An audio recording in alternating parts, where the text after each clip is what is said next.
താത്ത, കൃഷ്ണഭക്തയായ താത്ത വീണ്ടും എത്തിയിട്ടുണ്ട്.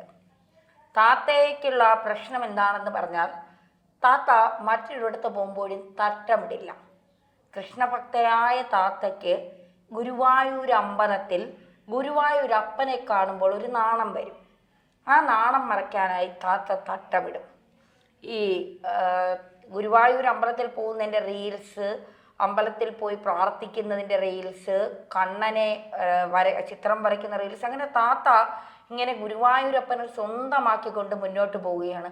ഗുരുവായൂരപ്പനെ ആർക്ക് വേണമെങ്കിലും പ്രാർത്ഥിക്കാം. ആ താത്തയ്ക്കോ, ഇനി ക്രിസ്ത്യാനി വിഭാഗത്തിൽപ്പെട്ട ആർക്കോ, ഇനി മുസ്ലിം വിഭാഗത്തിൽപ്പെട്ട ആർക്കോ, ഹിന്ദു വിഭാഗത്തിൽപ്പെട്ട ആർക്കോ വേണമെങ്കിലും ഗുരുവായൂരപ്പനെ പ്രാർത്ഥിക്കാം. ഗുരുവായൂർ നടയിൽ ചെന്ന് നിന്ന് പ്രാർത്ഥിക്കാം. യേശുദാസിനെയൊക്കെ കയറ്റാത്ത ഗുരുവായൂരിൽ താത്തയ്ക്ക് പ്രവേശനമുണ്ട് എന്നുള്ളതാണ് നമ്മളെയൊക്കെ അത്ഭുതപ്പെടുത്തുന്നത്. അവിടെ അഹിന്ദുക്കൾക്ക് പ്രവേശനമില്ല എന്ന് എഴുതി വെച്ചിട്ടുണ്ട്. പുറത്തു നിന്ന് തൊഴാം. താത്ത പുറം മൊത്തവും ഇങ്ങനെ അടിച്ചു വാരുകയാണ് ഗുരുവായൂരിൻ്റെ. ജീവിക്കാൻ മനുഷ്യൻ ഓരോരോ വേഷം കെട്ടുന്നു എന്ന് പറയുന്നത് പോലെയാണ് കൃഷ്ണഭക്തയായ താത്തയുടെ ഓരോ ലീലാവിലാസങ്ങൾ. എന്തായാലും ഇപ്പോൾ ലക്ഷ്മികാനത്ത് താത്തയ്ക്കെതിരെ രംഗത്ത് വരികയാണ്. അവർ പറയുന്നതിൽ കാര്യമുണ്ട്. ഗുരുവായൂരിലെത്തുമ്പോൾ താത്തയുടെ തട്ടം ഇങ്ങനെ മാറാതെ കിടക്കുന്നുണ്ടല്ലോ എന്നാണ് ലക്ഷ്മികാനത്ത് ചോദിക്കുന്നത്. ലക്ഷ്മി ഒരു ഫേസ്ബുക്ക് പോസ്റ്റ് പങ്കുവച്ചിട്ടുണ്ട്. ഹിന്ദുയിസം മലയാളം എന്ന പേജിൽ വന്ന പോസ്റ്റും ലക്ഷ്മികാനത്ത് പങ്കുവയ്ക്കുന്നുണ്ട്. ഗുരുവായൂർ ക്ഷേത്രത്തിലെത്തുമ്പോൾ മാത്രം തട്ടം നിർബന്ധമാണ്, അല്ലാത്തപ്പോൾ ഇല്ല. ഇത് സംശയാസ്പദമായ നീക്കമാണ്. ക്ഷേത്രങ്ങളിൽ വരുന്നവർക്ക് ക്ഷേത്ര ആചാര മര്യാദകൾക്ക് യോജിച്ച വസ്ത്രധാരണം നിർബന്ധമാക്കണം.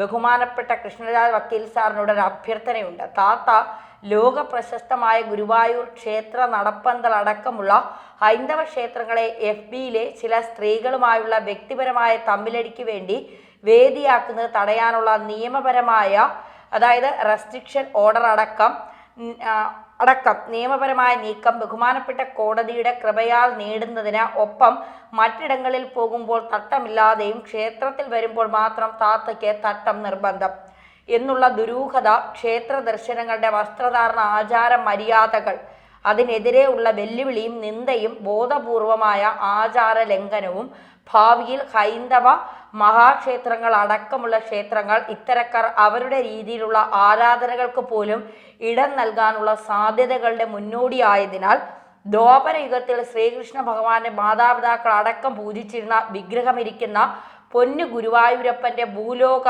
വൈകുണ്ഠത്തിൽ നടപ്പന്തലിൽ ദർശനത്തിനെത്തുന്ന ഭക്തർ ക്ഷേത്ര ആചാര മര്യാദകൾക്ക് വിരുദ്ധമായ വസ്ത്രധാരണം അനുവദിക്കാത്ത വിധമുള്ള നിയമം നിർബന്ധമാക്കുവാനുള്ള നിയമപരമായ നീക്കം നടത്തുവാൻ വിനീതമായി അഭ്യർത്ഥിക്കുന്നു. സോഷ്യൽ മീഡിയയിൽ വന്നിരുന്ന വെറുതെ വായിട്ടലക്കുന്നവരുടെ വാക്കുകൾ താത്ത സംഘടനയുടെ തലയിൽ കെട്ടിവെക്കുന്നതിന് പിന്നിൽ നിഗൂഢ ലക്ഷ്യങ്ങളുണ്ടെന്ന് സംശയിക്കേണ്ടി വരും. തീവ്രവാദികളുടെയോ ദേശവിരുദ്ധരുടെയോ ചട്ടുകാവുകയാണോ എന്ന് സംശയിക്കേണ്ട വിധമാണ് താത്തയുടെ RSSും BJPയും ഗുരുവായൂർ ക്ഷേത്രത്തിനും നേരെയുള്ള കുതിരക്കയറ്റം എന്നാണ് ലക്ഷ്മികാനത്ത് പറയുന്നത്. അപ്പോൾ ക്ഷേത്രങ്ങളിൽ ആർക്കും കയറാം. ഹിന്ദു ക്ഷേത്രങ്ങൾ, എനിക്ക് തോന്നുന്നു 1-2 ക്ഷേത്രങ്ങളിലാണ് അഹിന്ദുക്കൾക്ക് പ്രവേശനമില്ല. ഈ ഗുരുവായൂർ അമ്പലം, തൃപ്പുണിത്തറ ക്ഷേത്രം, പിന്നെ മറ്റേതോ ഒരു അമ്പലം കൂടി, അങ്ങനെ 1-2 അമ്പലങ്ങളേ ഉള്ളൂ ഇത്തരം കാര്യങ്ങൾ എഴുതി വച്ചേക്കുന്നത്. എങ്കിലും പല പിന്നെ അറിയാതെയൊക്കെ എത്രയോ അന്യ സമുദായത്തിൽപ്പെട്ടവരൊക്കെ ആ ക്ഷേത്രത്തിനുള്ളിൽ വരുന്നുണ്ടാകാം. അതൊക്കെ ഇപ്പം അറിഞ്ഞുകൊണ്ടും അറിയാതെയും വരുന്നതാണ് ക്ഷേത്രത്തിന് പ്രശ്നം. ഇപ്പം താത്ത വന്നാലും വന്നില്ലെങ്കിലും അതൊരു വിഷയമല്ല. പക്ഷേ ചില സ്വാർത്ഥ താല്പര്യങ്ങൾക്ക് വേണ്ടി ഹിന്ദു ക്ഷേത്രങ്ങളെ ഉപയോഗിക്കുമ്പോഴാണ് അവിടെ പ്രശ്നം വരുന്നത്.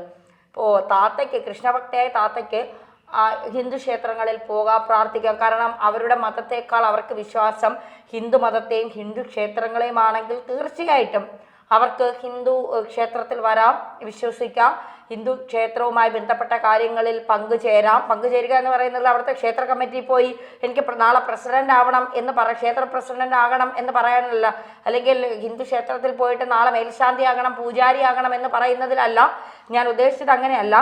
ഹിന്ദു ക്ഷേത്രവുമായി ബന്ധപ്പെട്ട കർമ്മങ്ങളിൽ അതായത് ഇപ്പോൾ അർച്ചന നമ്മൾ അർച്ചന നടത്തും, പുഷ്പാഞ്ജലി നടത്തും, ശത്രു സംഹാര പൂജകൾ നടത്തും.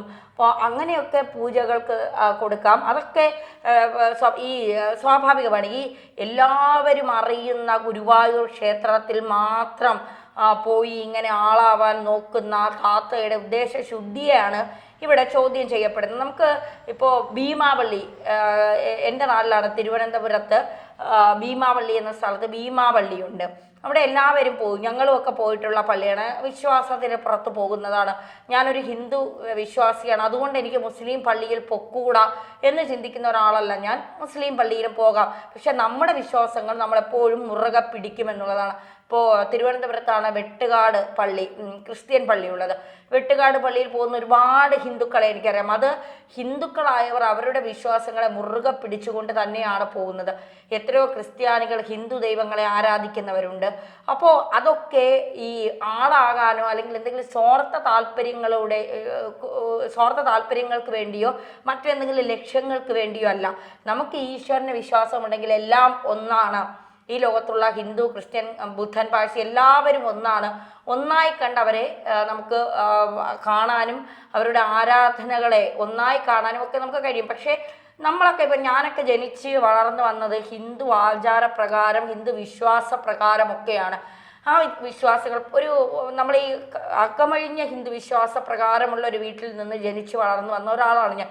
അതിൻ്റെ കുറവുമുണ്ട് കൂടുതലുമുണ്ട് എന്നുള്ളത് ശരിയാണ്. പക്ഷേ നമ്മുടെ വിശ്വാസങ്ങളെ ഒരിക്കലും അടിയറവ് വച്ചുകൊണ്ട് നമുക്ക് ഒരിക്കലും മുന്നോട്ട് പോകാൻ കഴിയില്ല. എൻ്റെ വിശ്വാസം, ഇപ്പം രാവിലെ എണീക്കുമ്പോൾ ഞാൻ അമ്പലത്തിലെ ഒരു പാട്ട് എൻ്റെ മൊബൈലിൽ ഇട്ടുകൊണ്ട് അത് കേട്ടുകൊണ്ടാണ് ഞാൻ എണീക്കുന്നത്.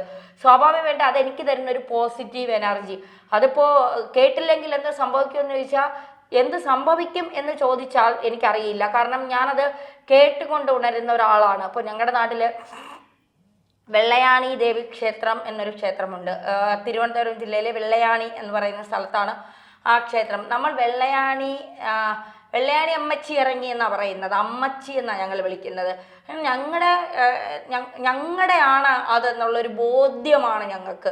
ആ ബോധ്യത്തിൻ്റെ പുറത്താണ് ഇപ്പോൾ പൊങ്കാല വരുമ്പോഴോ അവിടെ, അല്ലെങ്കിൽ ഈ പൊങ്കാല ഉത്സവങ്ങൾ വരുമ്പോഴോ അവിടെ കളങ്കാവൽ എന്ന് പറയുന്നൊരു 41 ദിവസം 3 വർഷത്തിലൊരിക്കെയാണ് ദേവി പുറത്ത്, അതായത് ഈ അകത്ത് നിന്ന് പുറത്തേക്ക് ഇറങ്ങുന്നത്. ജനങ്ങളെയൊക്കെ കണ്ട് അവരുടെ ദുരിതങ്ങളൊക്കെ അകറ്റാൻ 4 ദിക്കുകളിലേക്ക് ദേവി സഞ്ചരിക്കുന്നത് 3 വർഷത്തിലൊരിക്കെയാണ്. അപ്പോൾ ഈ 3 വർഷത്തിലൊരിക്കൽ ദേവി പുറത്തിറങ്ങുമ്പോൾ കളങ്കാവൽ പോലെയുള്ള, നമ്മളതിനെ നിറപറ കളങ്കാവൽ എന്നൊക്കെയാണ് പറയുന്നത്.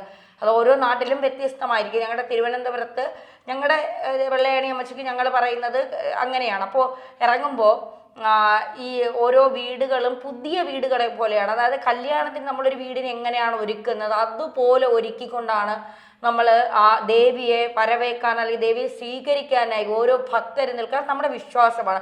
അത് എന്തിനാണ് അങ്ങനെ ചെയ്യുന്നതെന്ന് ചോദിക്കുന്നവരുണ്ടാകാം. അത് ചെയ്താൽ നിങ്ങൾക്ക് എന്താ, അതൊക്കെ 2ാമത്തെ 3ാമത്തെയും കാര്യങ്ങളാണ്.